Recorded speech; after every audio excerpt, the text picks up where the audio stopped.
Hi ನಮಸ್ಕಾರ. ನನ್ನ ಹೆಸರು ಅರ್ಚನಾ ಪ್ರಕಾಶ್ ಅಂತೇಳಿ ಅಚ್ಚು ಪಕ್ಕ ಗೌಡ ಚಾನಲ್ಗೆ ಎಲ್ಲರಿಗೂ ಸ್ವಾಗತ. ಪ್ಲೀಸ್ ಯಾರನ್ನ ನನ್ನ ಚಾನಲ್ನ ಸಬ್ಸ್ಕ್ರೈಬ್ ಮಾಡ್ಕೊಂಡಿಲ್ಲ ಪ್ಲೀಸ್ ಸಬ್ಸ್ಕ್ರೈಬ್ ಮಾಡ್ಕೊಳ್ಳಿ, ಲೈಕ್ ಮಾಡಿ, ಶೇರ್ ಮಾಡಿ ಆ್ಯಂಡ್ ಕಮೆಂಟ್ ಕೂಡ ಮಾಡಿ. ಸೊ ನಿಮ್ಮ ಫ್ರೆಂಡ್ಸ್ ಆ್ಯಂಡ್ ಫ್ಯಾಮಿಲಿ ಮೆಂಬರ್ಸ್ಗೆ ನನ್ನ ಚಾನಲ್ನ ಪ್ಲೀಸ್ ಶೇರ್ ಮಾಡಿ, ಓಕೆನಾ. ಸೊ ನಿಮಗೆ ಇವತ್ತು ಒಂದು ಬ್ಯೂಟಿಫುಲ್ ಆದ ರೆಸಿಪಿಯೊಂದಿಗೆ ನಿಮ್ಮ ಜೊತೆ ಬಂದಿದ್ದೀನಿ. ಏನಪ್ಪ ಇಲ್ಲಿ ಫಸ್ಟ್ ಪಾಪ ಫೋಟೋ ತೋರಿಸಿದ್ರು, ಇವಾಗ ಫಿಶ್ ಫೋಟೋ ತೋರಿಸ್ತಾ ಇದ್ದಾರೆ, ಏನು ಮಾಡ್ತಾ ಇದ್ದಾರೆ ಅರ್ಚನಾ ಅಂದ್ಕೊಂಡಿದ್ದೀರಾ? ಹೌದು, ಇವತ್ತು ನಾನು ಸ್ಪೆಷಲ್ಲಾಗಿ ಫಿಶ್ ಸಾಂಬಾರು ಮಾಡೋದು ಯಾವ ಥರ ಅಂತ ತಿಳಿಸ್ಕೊಡ್ತೀನಿ. ಆಲ್ರೆಡಿ ನಾನು ಫಿಶ್ ಮಾರ್ಕೆಟಿಗೆ ಹೋಗಾಯಿತು, ಫಿಶ್ ತಂದಾಯಿತು. ಫಿಶ್ನ ಕೂಡ ಇಲ್ಲಿ ವಾಶ್ ಮಾಡ್ತಾ ಇದ್ದೀನಿ, ಓಕೆನಾ. ನೀಟಾಗಿ ಫಿಶ್ನ ಒಂದು 2 ಟೈಮ್ಸ್ ಇಲ್ಲ 3 ಟೈಮ್ಸ್ನ ವಾಶ್ ಮಾಡಬೇಕಾಗತ್ತೆ. ಯಾಕಂದರೆ ನಾವು ಹೊರಗಡೆನೇ ಕ್ಲೀನ್ ಮಾಡಿಸ್ಕೊಂಬರೋದ್ರಿಂದ ಫಿಶ್ನ ಅಷ್ಟು ಚೆನ್ನಾಗಿ ಕ್ಲೀನ್ ಮಾಡಿರೋದಿಲ್ಲ. ಸೊ ನಾನಿಲ್ಲಿ ಒಂದು ನಿಮಗೆ ಜಸ್ಟ್ ಕ್ಯಾಪ್ಚರ್ ತೊಗೊಂಡಿದ್ದೀನಿ. ಸೊ ನಾನು ಮತ್ತೆ ವಿಡಿಯೋನ ಆಫ್ ಮಾಡಿಬಿಟ್ಟು ನೀಟಾಗಿ 2 ಕೈನ ಯೂಸ್ ಮಾಡಿಬಿಟ್ಟು ಸೊ ಎಲ್ಲ ಫಿಶ್ನ ಕ್ಲೀನ್ ಮಾಡಿಕೊಂಡು ಈ ಥರ ಇಟ್ಕೊಂಡಿದ್ದೀನಿ, ಓಕೆನಾ. ಫಿಶ್ ಎಲ್ಲ ಈಗ ಕ್ಲೀನ್ ಆಗಿದೆ. ಫಿಶ್ ಕರಿ ಅಥವಾ ಫಿಶ್ ಸಾಂಬಾರು ಮಾಡೋಕ್ಕೆ ಏನೇನು ಬೇಕು ಅಂತ ಹೇಳಿದ್ರೆ, ಇದು ಬಂಗ್ಡ ಫಿಶ್ ಬಂದುಬಿಟ್ಟು. ಸೊ ಇದನ್ನು ಸಾಂಬಾರು ಯಾವ ಥರ ಮಾಡೋದು ಅಂತ ಹೇಳಿ ಎಷ್ಟು ಚೆನ್ನಾಗಿ ಪಡ ಹೊಡಿತಾ ಇದೆ ಅಲ್ವಾ. ಸಾಂಬಾರು ಮಾಡೋಕ್ಕೆ ಏನೇನು ಬೇಕು ಅಂತ ಹೇಳಿ ಇಂಗ್ರೀಡಿಯೆಂಟ್ಸ್ಗಳನ್ನ ತೋರಿಸ್ತೀನಿ. ಆ್ಯಂಡ್ ವೆರಿ ಟೇಸ್ಟಿಯಾಗಿರುತ್ತೆ. ಇದಕ್ಕೆ ದೋಸೆ ಇವತ್ತು ಬೆಳಗ್ಗೆ ಮಾಡಿದೆ, ಕಾಂಬಿನೇಷನ್ ಅಂತೂ ತುಂಬ ಚೆನ್ನಾಗಿತ್ತು. ದೋಸೆ ಆ್ಯಂಡ್ ಬಂಗ್ಡ ಫ್ರೈ ಬಂದುಬಿಟ್ಟು ಅಲ್ಟಿಮೇಟ್ ಆಗಿತ್ತು. ಸೊ ನೋಡಿ, ನಾನು ಆಲ್ರೆಡಿ ಇದಿಷ್ಟು ರೆಡಿ ಮಾಡ್ಕೊಂಡಿದ್ದೀನಿ. ಇದಕ್ಕೆ ಏನೇನು ಬೇಕು ಅಂತ ಫಿಶ್ ಸಾಂಬಾರಿಗೆ ಫಸ್ಟು ಮೆಂತೆ ಮತ್ತು ಸಾಸಿವೆನ ಹುರಿದಿಟ್ಕೊಂಡಿದ್ದೀನಿ.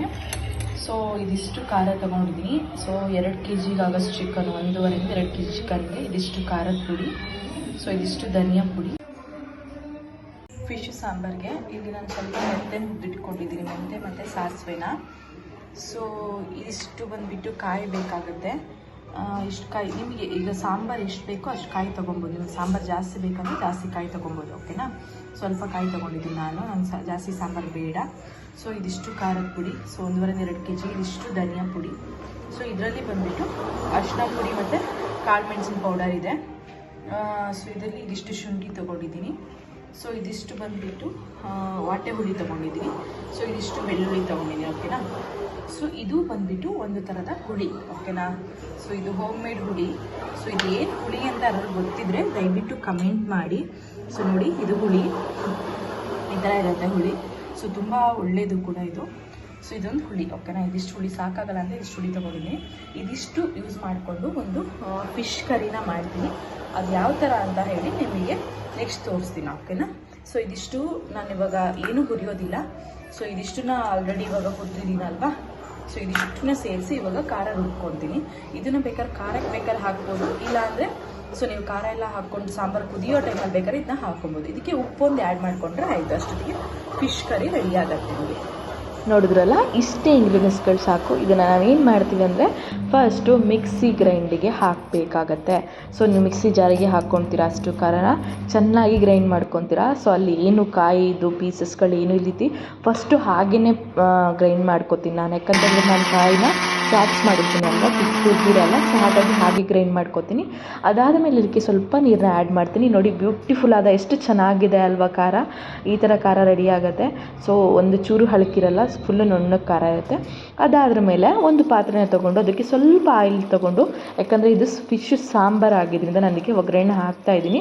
ಒಂದು 4 ಪಲಾವಿನ ಎಲೆ, ಒಂದು 4 5 ಬೇಳೆಯಷ್ಟು ಬೆಳ್ಳುಳ್ಳಿ ಮತ್ತು ಈರುಳ್ಳಿ, ಇದಿಷ್ಟನ್ನ ನಾನು ಯೂಸ್ ಮಾಡಿಕೊಂಡು ಸ್ವಲ್ಪ ಒಗ್ಗರಣೆ ಥರ ಹಾಕ್ಕೊತೀನಿ.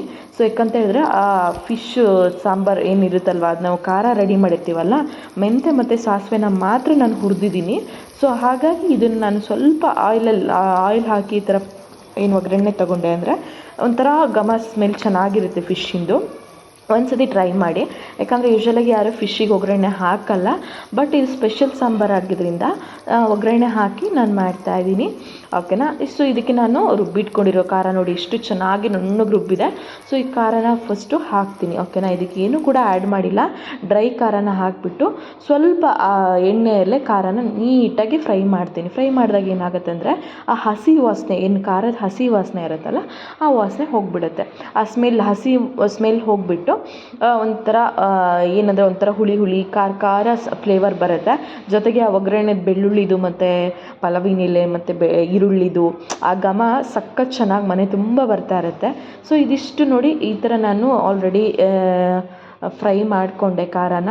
ತಳ ಕೂಡ ಎಷ್ಟು ಚೆನ್ನಾಗಿ ಬಿಡ್ತಾಯಿದೆ ನೋಡಿ. ಹಲ್ವದಲ್ಲೆಲ್ಲ ತುಪ್ಪ ಹಾಕಿ ಲಾಸ್ಟ್ ಹಲ್ವಾ ಎಂಡ್ ಆಗೋ ಟೈಮಲ್ಲಿ ತಳ ಬಿಡುತ್ತೆ ಗೊತ್ತಾ, ಆ ಥರ ಈ ಥರ ತಳ ಬಿಡ್ತಾ ಇದೆ ನೋಡಿ. ಇದಕ್ಕೆ ನೀವು ಏನು ಮಾಡಬೇಕಂತ ಹೇಳಿದ್ರೆ ಒಂದು ಸ್ವಲ್ಪ 1 ಲೋಟ ಅಥವಾ 2 ಲೋಟ ನೀರು, ನಿಮಗೆ ಸಾಂಬಾರು ಕನ್ಸಿಸ್ಟೆನ್ಸಿ ಎಷ್ಟು ಬೇಕೋ ಅಷ್ಟು ನೀರನ್ನ ಆ್ಯಡ್ ಮಾಡ್ಕೊಳ್ಳಿ. ಓಕೆನಾ. ಆ್ಯಡ್ ಮಾಡೋಕ್ಕಿಂತ ಮೊದಲು ರುಚಿಗೆ ತಕ್ಕಷ್ಟು ಉಪ್ಪನ್ನು ಹಾಕೋದು ಮರಿಬೇಡಿ. ಉಪ್ಪನ್ನ ಕೂಡ ಹಾಕಿ. ಸೊ ನಿಮಗೆ ಎಷ್ಟು ಉಪ್ಪು ಬೇಕೋ ಫಸ್ಟ್ ಅಷ್ಟು ಉಪ್ಪು ಹಾಕ್ಬಿಟ್ಟು ಅದನ್ನು ಸ್ವಲ್ಪ ಮಿಕ್ಸ್ ಮಾಡಿಬಿಟ್ಟು ಉಪ್ಪನ್ನ, ಅದಾದಮೇಲೆ ನೀರನ್ನ ಕೂಡ ಆ್ಯಡ್ ಮಾಡಿ ಸೊ ನೀಟಾಗಿ ಮಿಕ್ಸ್ ಮಾಡ್ತೀನಿ.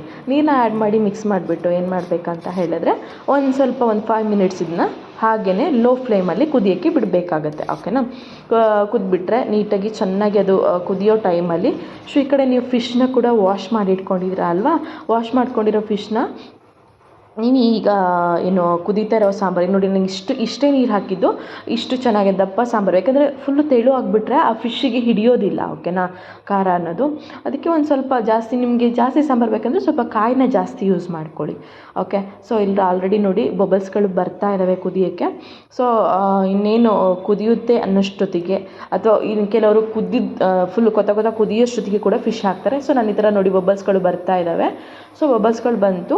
ಸೊ ಇನ್ನೇನು ನಾನು ಇದಕ್ಕೆ ಮೀನನ್ನ ಹಾಕ್ತಾಯಿದ್ದೀನಿ. ಓಕೆನಾ. ಮೀನ್ಸ್ ನಾನು ಇದಕ್ಕೆ ಈಗ ಇದು ಹೆಡ್ ಪಾರ್ಟ್ ಬರುತ್ತಲ್ವ ಫಿಶ್ಶಿಂದು, ತಲೆ ಭಾಗ ಆ್ಯಂಡ್ ಮಧ್ಯದ ಭಾಗ 1-2 ಪೀಸ್ನ ಹಾಕಿದೆ ಅಷ್ಟೇ. ಸಾಂಬಾರಲ್ವಾ. ಸೊ ಈ ಸಾಂಬಾರು ಆಬ್ವಿಯಸ್ಲಿ ನಿಮಗೆ ಗೊತ್ತು, ಸಾಂಬಾರಿಗೆ ಹಾಕಿರೋ ಮೀನು ಅಷ್ಟೊಂದು ಟೇಸ್ಟ್ ಆಗಿರಲ್ಲ, ಬಟ್ ಸಾಂಬಾರಲ್ಲಿ ಒಂಥರ ಅದು ಡಿಫ್ರೆಂಟ್ ಟೇಸ್ಟ್ ಬರುತ್ತೆ. ಓಕೆನಾ. ಸೊ ಇದಿಷ್ಟು ಕುದೀತಾ ಇದೆ. ನಾನಿವಾಗ ಫಿಶ್ನ ಇದಕ್ಕೆ ಹಾಕ್ತಾಯಿದ್ದೀನಿ, ಒಂದೊಂದಾಗಿ ಫಿಶ್ಗಳನ್ನ ಹಾಕ್ತಾಯಿದ್ದೀನಿ. ಸೊ ಏನು ಗೊತ್ತಾ, ಫಿಶ್ಶಿನ ಕಣ್ಣು ತಿಂದರೆ ವೆರಿ ಶಾರ್ಪ್ ಅಂತೆ ಮಕ್ಕಳು. ಹಾಗಾಗಿ ನಾನು ಯಾವಾಗಲೂ ಫಿಶ್ಶಿನ ಕಣ್ಣನ್ನ ಮಕ್ಳಿಗೆ ತಿನ್ನಿಸಿ, ನನಗೂ ಕೂಡ ಇಷ್ಟ. ಕೆಲವರು ಫಿಶ್ ಕಣ್ಣನ್ನ ತಿಂತಾರೆ, ಅಯ್ಯೋ ಬೇಡ ಇದು ಚೆನ್ನಾಗಿಲ್ಲ ಆ್ಯಂಡ್ ನನಗೆ ಫಿಶ್ಶಿನ ಕಣ್ಣು ಬೇಡ ಅಂತಾರೆ. ಬಟ್ ಫಿಶ್ಶಿನ ಐಯಲ್ಲಿರುವಂಥ ಮೆಮೊರಿ ಪವರು ಯಾವುದ್ರಲ್ಲೂ ಇರೋದಿಲ್ಲ. ಅದು ಶಾರ್ಪ್ ಅಲ್ವಾ ಫಿಶ್ ಅಂದರೆ. ಸೊ ಐ ಪವರ್ ಇರ್ಬೋದು, ಮೆಮೊರಿ ಪವರ್ ಇರೋದು ಜಾಸ್ತಿ ಆಗುತ್ತೆ ಫಿಶ್ಶಿನ ಕಣ್ಣನ್ನ ತಿಂದರೆ. ಸೊ ನಾನು ಹಾಗಾಗಿ ಕಣ್ಣು ಹಾಗೆ ಇಡ್ಸ್ಕೊಂಬರ್ತೀನಿ. ಸೊ ನೋಡಿ, ಸೊ ಫಿಶ್ನ ಕೂಡ ಹಾಕ್ತಾ ಇದಕ್ಕೆ. ಫಿಶ್ ಹಾಕಿಬಿಟ್ಟು ಸಾಂಬಾರು ನೋಡಿ ಎಷ್ಟು ಚೆನ್ನಾಗಿದೆ ಕಲರ್ ಅಲ್ವಾ. ಖಾರನೂ ಅಷ್ಟೇ, ನಿಮಗೆ ಎಷ್ಟು ಬೇಕೋ ಅಷ್ಟು, ಜಾಸ್ತಿನೋ ಕಡಿಮೆನೋ. ಸೊ ಯೂಶ್ವಲಾಗಿ ಮೀನು ಸಾಂಬಾರಿಗೆ ಉಪ್ಪು ಹುಳಿ ಖಾರ ಚೆನ್ನಾಗಿ ಇದ್ರೇ ಸಾಂಬಾರು ತಿನ್ನೋಕ್ಕೆ ಚೆಂದ. ಯಾಕಂದರೆ ಈಗ ಬಾಯಲ್ಲೆಲ್ಲ ನೀರು ಬರ್ತಾ ಇರಬೇಕು ಊಟ ಆಗಿದ ತಕ್ಷಣ ಅಥವಾ ತಿಂಡಿ ಆಗಿದ ತಕ್ಷಣ, ಆವಾಗಲೇ ಆ ಫಿಶ್ ಸಾಂಬಾರು ಒಂಥರ ಟೇಸ್ಟು, ತಿನ್ನೋಷ್ಟೊತ್ತಿಗೆ ಮಜಾ ಇರುತ್ತೆ ಅಲ್ವಾ. ಸೊ ಆ್ಯಂಡ್ ಇನ್ನೊಂದೇನೆಂದರೆ ಫ್ರೆಂಡ್ಸ್, ನೆನ್ನೆ ಮಾಡಿರೋ ಸಾಂಬಾರನ್ನ ಇವತ್ತು ತಿಂದರೆ ಅಂತೂ ಅಲ್ಟಿಮೇಟ್ ಆಗುತ್ತೆ. ಫಿಶ್ ಸಾಂಬಾರು ನೀವು ಇಷ್ಟು ದಿನ ಇಟ್ಟು ತಿಂತೀರೋ ಅಷ್ಟು ಚೆನ್ನಾಗಿರುತ್ತೆ. ಓಕೆನಾ. ಸೊ ನೋಡಿ ಆಲ್ರೆಡಿ ಇದು ನಾನು ಏನು ಫಿಶ್ನ ಕೂಡ ಹಾಕಿದೆ, ಅದು ಕೂಡ ಕುದೀತಾ ಇದೆ. ಆಲ್ರೆಡಿ ಕುದ್ದು ಫಿಶ್ಶು ರೆಡಿ ಆಗ್ತಾ ಬಂತು. ಸೊ ನಾನು ನೋಡಿ ಇಲ್ಲಿ ಫಿಶ್ ತೋರಿಸಿದ್ದೀನಿ, ಎಷ್ಟು ಚೆನ್ನಾಗಿ ಕಾಣಿಸ್ತಾ ಇದೆ ಅಲ್ವಾ. ವಾವ್, ಸಖತ್ತಾಗಿತ್ತು. ಇದಕ್ಕಂತೂ ನಾನು 1-2 ಫಿಶ್ನ ಕೂಡ ಹಾಕಿದ್ದೆ ಇದಕ್ಕೆ. ಇದು ನಾನು ದೊಡ್ಡ ಫಿಶ್ ತಂದಿದ್ದೆ, ಇದು ಪಾಪುಗೆ ಅಂತ ಆ್ಯಡ್ ಮಾಡಿದೆ. ಇದಕ್ಕೆ ದೋಸೆ ಬೆಳಗ್ಗೆ ಮಾಡಿದೆ, ಅದ್ರ ಜೊತೆಗೆ ಒಂದು ದೋಸೆ ಇಟ್ಕೊಂಡು ಫಿಶ್ಶು ಇನ್ನು ತಲೆನ ಇಟ್ಕೊಂಡು ಫಿಶ್ ತಲೆನೂ ಕೂಡ ತಿಂದರೆ ತುಂಬ ಶಾರ್ಪ್ ಅಂತ ಹೇಳ್ತಾರೆ. ಸೊ ನನಗೆ ತುಂಬ ಇಷ್ಟ, ತಿಂದೆ, ಸಖತ್ ಅಲ್ಟಿಮೇಟ್ ಆಗಿತ್ತು. ಸೊ ನೀವು ಒಂದ್ಸತಿ ಮನೇಲಿ ಟ್ರೈ ಮಾಡಿ, ಈ ಖಾರನ ಯೂಸ್ ಮಾಡಿಕೊಂಡು, ತುಂಬ ಚೆನ್ನಾಗಿರುತ್ತೆ. ಆ್ಯಂಡ್ ಫ್ರೆಶ್ ಫಿಶ್ ಕೂಡ. ಪ್ಲೀಸ್ ಲೈಕ್ ಮಾಡಿ, ಶೇರ್ ಮಾಡಿ, ಕಮೆಂಟ್ ಮಾಡಿ, ಸಬ್ಸ್ಕ್ರೈಬ್ ಮಾಡ್ಕೊಳ್ಳಿ. Thank you so much. Love you.